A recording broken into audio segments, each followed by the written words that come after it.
Evening, happy Wednesday. Welcome to Live in Conversation. I am your host, Daphnée Antoine, with my lovely co host, attorney Daphnée Camilien. Hello, Daphnée. Hello, good evening. Good evening, everyone. So come on in. Welcome. Please share this live as we have a special guest with us this evening. However, before we start, let's go ahead and share our disclosure. Sure. I am an attorney, and so anything I say does not enter us into an attorney-client relationship. And Renee is a financial entrepreneur. Anything she says does not enter you into any type of fiduciary duty with Renee for services. If you want to reach out to us, she'll have it on the scroll on the bottom where we can talk to you individually. That's it. And all I forgot to say, anything stated tonight is for information purposes only. Awesome, awesome. Thank you for sharing that as always. So once again, this is Live in Conversation where we come live every Wednesday to share information that matters to us, to families, to parents, and those of us who may be immigrants. So that being said, this evening we have a special guest with us, Jennifer Torres from Children Place International, who will be sharing about her programs, her organization, and how she's impacting children life in Haiti. But before we do that, let's go into a legal and immigration section with attorney Daphnée Camilien. Sure, we're going to keep this short this evening since we have a special guest. And I'm just going to talk about resettlement. I'm going to talk about asylum a little bit and just resettling in a third country. The idea of filing for asylum, as most people have heard of it, maybe they haven't, especially what's going on with the news and all these people and lots of our Haitian brothers and sisters and people from different countries coming to the border within the last couple of weeks. And people have probably been talking about asylum a lot. Asylum is where you're being persecuted in your home country and you go to another country and you're asking for them to allow you to stay in the other country because you can't go back to your home country because you could be harmed, seriously harmed or killed. And that's the short little way of saying persecuting your own country. And there's lots of rules and there's exceptions and there's not everyone can get asylum and your reasonings have to be there's certain under certain rules that you can file. My subtopic of asylum is that resettling in another country, meaning that you cannot what they call country hop. So if you are from say China and you wanted to come to the United States and file for asylum because you felt that you were being persecuted in your country, you could do that. It doesn't mean you're going to get asylum. You can file for it, but you can't leave China and go live in India for 10 years and then start a life in India, work in India, maybe have a job, like a house in India, children in India, a wife in India, or just start a life there and get residency in India, and then 10 years later come to another country like the U.S. or let's say something like Bahamas and say I'd like asylum in Bahamas because I'm being persecuted in China. So it just doesn't work that way. If you're being persecuted in India and you wanted to come to, Bahamas and claim asylum, that's a different story. And that's different, has its own set of rules. And I mean, it has its own rules, but those are just some of the things that you would need to, people should understand that. And it's law everywhere. So most places you can't just do that. You can't go from one to another. And there's exceptions, right? There's, like I said, if you're being persecuted in that other country that you made a new life in, that's a different story. But there's a lot of other things that are factors that go into it. Asylum is can be extremely complicated because there's so many rules and exceptions. But I just wanted to get people informed. If you are a person or you have a family member or you know someone who wants to file for asylum, one of the best things they can do is learn a little bit about asylum, because they're their best advocate. Everybody who files for asylum eventually will have to speak up for themselves and give their story, whether it's to an immigration officer or to a judge. The attorney does only so much, but the actual person talks and gives their own story as to why they're being persecuted in their country.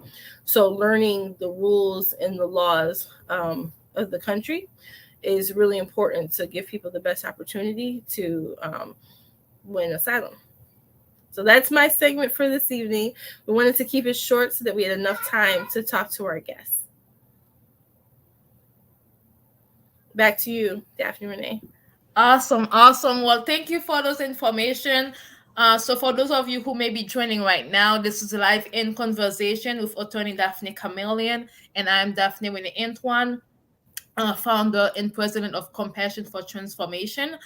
So that being said, maybe a little background story with everything that's been going on with Haitian migrants on the Texas border. We felt that it was important to share some information or legal information with respect to asylum and resettlement. And so, if you yourself or you know someone who may need this information, feel free to go ahead and share this live, invite them in, as well as you can also contact attorney Camillion from Camillion Law, and she can be reached at 847-410-9022. Against that Chameleon Law, 847-410-9022. So with that being said, thank you to all of you who are watching. And so right now I'm going to introduce our special guest for this evening, Mrs. Jennifer Torres from Children Place International. Hello, Jennifer. Hi, how are you both tonight? Hi. We are well. You both are looking amazing. I'm so happy to be here with both of you. Well, thank you definitely for being here. So this is Live in Conversation. You are a special guest this evening. And so this is just going to be a brief conversation. I have obviously know you and I know what you do, but I would like more people to know about the amazing organization that you work with and the amazing work that you all are doing in Haiti. So with that being said, I do want to highlight you. Let's see. But then I want to be okay. So here's what I'm gonna do. I'll ask you the questions and then I'll put you on the solo. Okay. So let's go ahead and let me have you introduce yourself while you're doing that. Yeah, absolutely. So I'm Jen Torres. I'm the International Program Manager at Children's Place International. Awesome. Thank you. So let's start with a few questions, and it's a conversation, so no pressure. Yeah. So just to get started, maybe tell us a little bit about kind of the history and mission of Children's Place International. Sure. So the parent organization is the Children's Place Association, and the association has been around for over 30 years in Chicago, working through Humboldt Park and the communities throughout Chicago. And based on those experiences, Children's Place International was established in 2007. And the idea was that we had been working with vulnerable children and families who had been affected by HIV and other health conditions, and had learned a lot of lessons over the decades of work. And as the epidemic changed here in the U.S., the organization was looking overseas to see how it could help in places like Guyana, Sub-Saharan Africa, as well as Haiti, where the HIV epidemic was affecting the populations because there were not the medications, the preventative medications available that there were in the US. And so as those were coming on stream, our organization was looking at how, as a social service agency, we could support families. And so we started working in Haiti in 2008. And today we work with families in Cap-Haïtien, Limonade, Gonaïves, and Lester. And the families are, they've been with us now, the same family, since 2008. And they, originally may have been affected by HIV in some way. But these days, the families, although there may not actually be family members anymore that are infected, but they've definitely been affected by HIV. So that's a little bit about the history, and the mission is to give the children in our program a secure foundation so that they'll have real possibilities for their future, the kind of possibilities that children in the United States have, and children all over the world should have. And, we know these families and these children so well. We have caseworkers on the ground from the communities that have been with these families and really have become members of these families. These are Haitians themselves. And, we're honored to work alongside and support them in the communities to reach out to these families and these children and to give them hope for a better future. Oh, you're muted. Awesome. Thank you for the background, exactly, to learn more about what you all do and how you are helping children. But with that being said, so how would you say Children Place International differs from other international organizations? Sure. Yeah. Well, I would say kind of a little bit how I was alluding to the team members who work in the community are members of the community. We hired them because they were integrated in the community, because they knew the families in the community. And so we're not, a large organization. We're not based in Washington, D.C. We're not trying to get big contracts. We simply thought that we had something to offer and have created partnerships we work in Haiti, but we also work in the Dominican Republic and Kenya and Tanzania, and we've worked in other countries as well. And the idea for us is to create a partnership model. So we are there to come alongside and support so long as we are helpful and useful. And I think, for us, that sets us apart because we're working in the communities, we're working with partners, and we're working in a supportive role.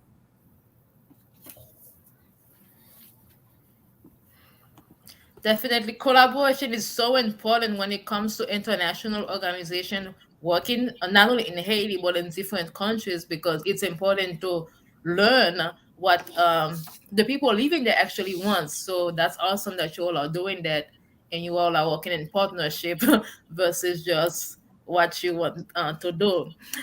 So that being said, let us know about what kind of programs that specific programs that you all have. Yeah, absolutely. So over time, the programs have evolved organically with the needs of the family members. So, in the beginning, the families were referred to us from medical facilities, from healthcare centers. So there was a need for access. So sometimes, the very beginning, it was just sometimes transportation money to get to the health facility, to get to the appointment, to see the healthcare professional. And it also then was the need for tests and medication. But it really evolved from there. And we realized that in order to take medication, people needed to eat. They needed to be able to prevent side effects when they were taking their medication. And we realized people didn't have enough to eat. So, we spent money ensuring that families had enough, it's sometimes it feels like it's never enough, but at least, that they can eat every day. And, we've been monitoring that. And when there's need for more funding, we find ways to get it. And we've been sending kids to school, to primary school, and on to secondary school, which in Haiti is pretty rare. As you know, you have to pay for school. So there's a cost for the books and the uniforms, the supplies, the backpacks. So we've been doing that over this time. And we have kids, that started out in primary school. We got them year to year passing through secondary school. And now we've actually built on a technical school component and a university component. So we have kids who are now graduating from university, and there are lots of other pieces to the program, but we're really trying to support the family, to keep the family healthy, to provide equity, equity in the world, health equity, educational equity.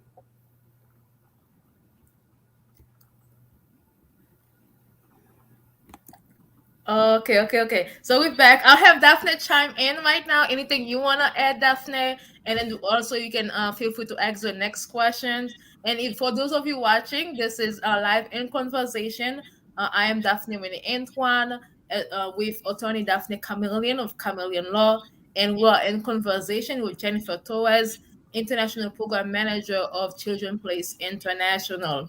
So we're just here to introduce this amazing organization to you all and let you know of an upcoming event that they have and see how we can all support them. Yeah, so actually I have a couple questions. Yeah. I don't know if you said this, so I apologize, but how long has Children's Place International been in Haiti? Yeah, so we started in 2007 working in the communities. And I started to get involved after the earthquake in 2010 when they needed more staff to get involved in the work in Haiti. And actually, I have to give a shout out to Daphnée, who I met through the Haitian American Center in Rogers Park, where we both were living. And I walked in one day and I said, oh, wow, I really need to learn Haitian Creole because I'm working on this project and I need to communicate with my team leader, and my French, isn't really actually that helpful. And I know she'll be more comfortable if I can speak and communicate with her in Creole. And so I spent years going to the center every week, and everyone welcomed me. And I really got to practice my Creole, and I use it today in my job. So since 2010, I've been working on that project, and we have incredible team members. And one of the things that I feel great about too is that the project employs people. We work, again, as I mentioned, through partners, but we don't hire directly, but we fund the salaries of it's about 15 people.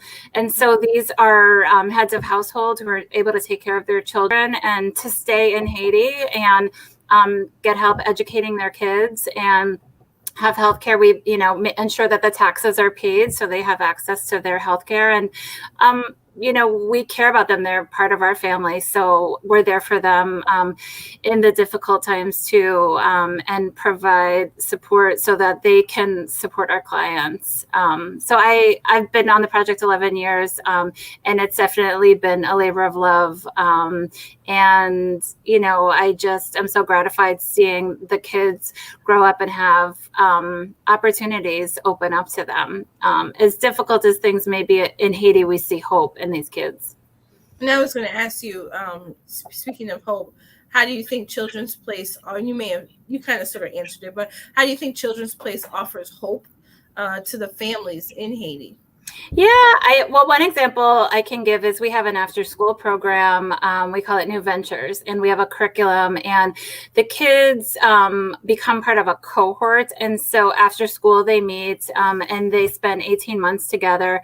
And it's so different than school. It's, they sit and they discuss things. And the idea is that they enhance their own self-agency, that they feel comfortable sharing their opinions with one another, and for example, discussing a moral dilemma, and and talking about it, and also thinking about their future and working together, just designing site visits where they'd like to go and meet with different organizations, maybe visit different people in the community to find out what their job is, do some job shadowing, find a mentor.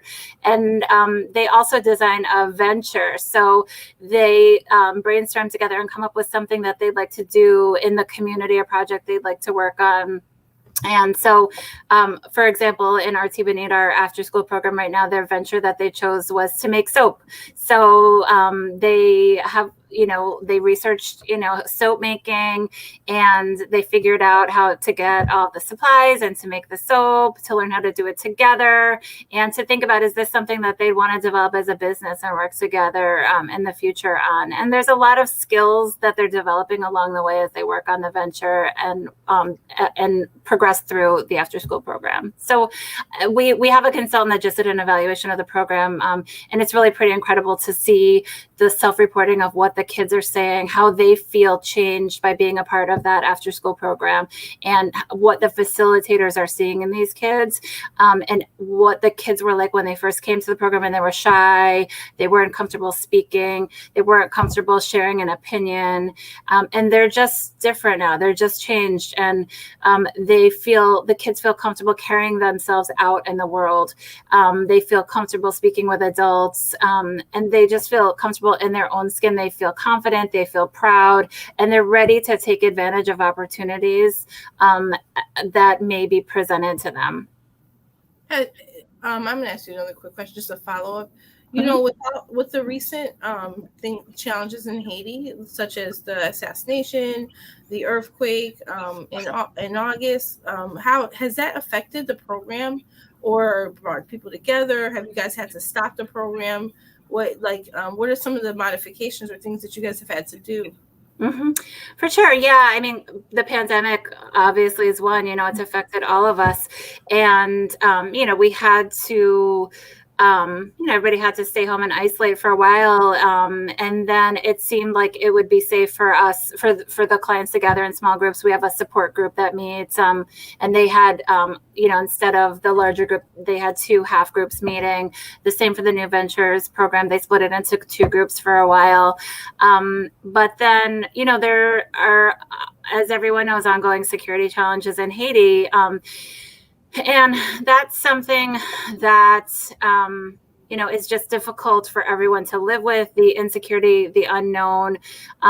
But again, we're here to be supportive of the team members, and they are there to be supportive of the families. And as we encourage our team members to be secure and safe in their movements around the country. So, there are days that the office is just closed. There are days that people just need to be home because that's what's safe. But they also know that our clients depend on us. And so they need to get out and do the home visits and check on people and make sure that they have the resources that they need. And they do. I think one of the challenges is inflation. And so we're seeing that the money that we were sending down to buy food supplies, sometimes inflation in the market, the cost of food is 6 times higher than what it was before. So, what we're finding is that we just need to raise more money to do the same things that we were doing before. But, we're committed. We know that we're needed more than ever. And so if anything, we are recommitted. And so, the fundraising is a crucial piece of it. And we have some incredible donors. We have, as Daphnée mentioned, we have our event coming up next week. And I have to say that it has been really inspiring for me to get to know some of our donors. I had one donor I thanked for a multi-year contribution he gave us back when I first started working for the organization. And, I just was blown away at his generosity and so thankful. And when I expressed that to him, he said to me, "Thank you for giving me the opportunity to do something good with what I have to give." And that really affected me and really made me dedicated to my job and finding the resources and linking those resources that are available here, very available here, and linking them in directly to the project and the people who need it more than anyone in the world does. Yeah, that's awesome. That is definitely awesome. So as we are speaking about the upcoming event, so feel free to let us know a little bit about the upcoming celebration that you all are having on October 21st.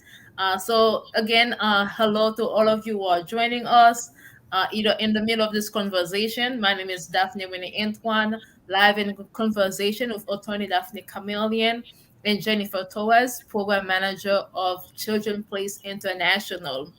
So Jennifer has been graciously telling us about the amazing work that Children Place International does in Haiti and other places around the world. So they do have an upcoming event this next Thursday. So I'll have Jennifer tell us a little bit about it. Sure. So actually, the event coming up next week on Thursday, it's just going to be a 1-hour event on Zoom. It's virtual again this year to be safe. And it's really a celebration. There is a little fundraising piece, but honestly, I wouldn't want anyone to not join for that reason. It's not necessarily a fundraiser. Really what it is it's a celebration. And Daphne's been gracious enough to attend in the past to help us celebrate. And when I was mentioning earlier about the donors that we have and how happy they are to do good with the resources that they have. And so really that's kind of what it feels like in the room. It feels like people coming together who really care and are compassionate and empathetic. And it's really pretty amazing when you think that these donors will never maybe meet the recipients of the program. They'll see videos, they'll see photos. Some of them may have visited in the past when travel was a little easier. But it's just a very warm atmosphere. Even online last year, we did the virtual event. And it's a little bit of a reunion, but it's a reunion of people with kindness and people who just want to make the world a little better and a little brighter and a little more equitable for people. A child is a child anywhere, whether they're born in Chicago or born in Zambia or born in Capacien. And we want to make sure that kids in Capacien and Artibonite have the same opportunities as much as we possibly can as kids anywhere else in the world. So that's the feeling of the event. And I hope people will join. Awesome. Thank you for sharing that. Anything that you like to add, Daphnée? No, that's Camilien. Yeah, that's the two Daphnes. the two Daphnés. Yeah, so definitely. Go ahead. I'm sorry. No. I was just saying that's great work. So it's someone who's, I mean, anywhere can join it, because you're right, it's online. And you said, is it through Zoom? You just have to register and get a link or something? Yes, and maybe Daphnée might be able to put it in the comments or somewhere people can grab it easily. I'm not sure. Maybe post it afterwards somehow. Yes, it's actually being scrolled down on the bottom of the video right now, but I'll definitely add it in the comment as well. So right now I'm showing the Children Place International website, but I do believe that there's a special link for it as well, correct? Mm-hmm. Yeah, if you scroll down, you'll see register here. And if anyone's interested and reaches out to you, I can easily provide that or communicate with people too. Yes, and I also included your email on the comment. Thank you. Yeah.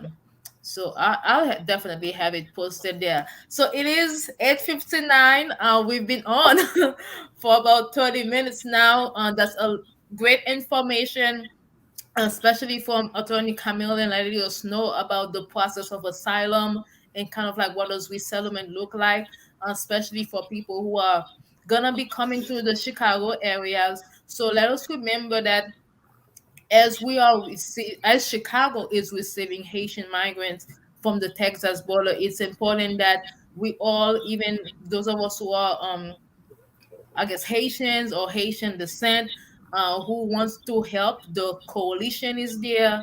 Attorney Camilien is here, I'm sure Jennifer can definitely let us know about different resources and information.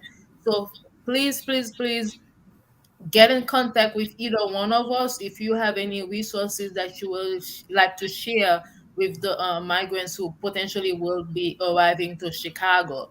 But then, as we can understand, the reason people are migrating is because of the lack of educational opportunities, the lack of economic opportunities, the lack of jobs in Haiti.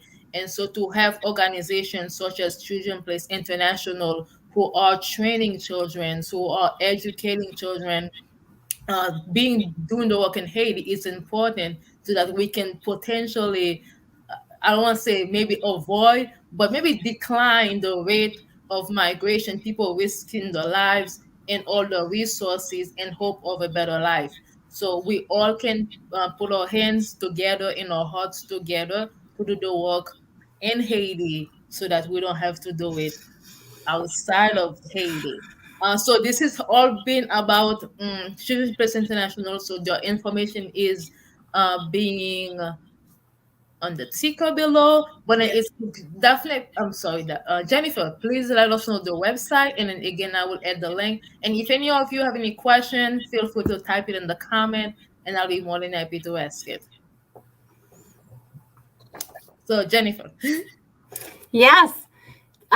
Did you, so you said you wanted me to add the websites into the chat? Yes, yes, please. Okay, okay. Let me go ahead and do that now. No, you can tell us the website. Yeah, we see Oh, it. okay, okay. It's childrensplaceinternational.org. Awesome, awesome.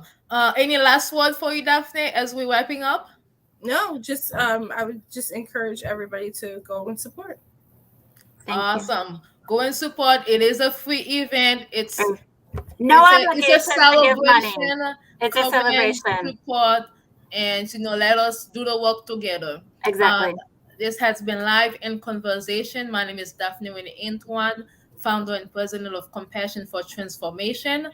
And Daphnée, you want to sign out? Yep, I'm Daphnée Camilien. Bye. Thank you, Jennifer, for coming Of on. Chameleon Law. Of You can Camilien. reach out to Yeah, her that's if you right. need any assistance.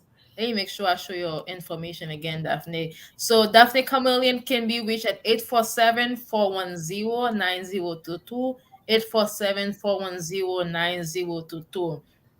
Obviously, she is very knowledgeable and expert in all things immigration law. However, she does uh, business laws as well. So if that's something that you may be interested in, feel free to reach out. And it was a pleasure having you, Jennifer Torres, International Program Manager of Children Place International. Do Thank you want to you. sign out? Merci à tout le monde. Bonsoir tout le monde. Thank you again. Please share. Please register to attend. And I will see you all next Wednesday in live in conversation. Bye for now. Bye. Bye.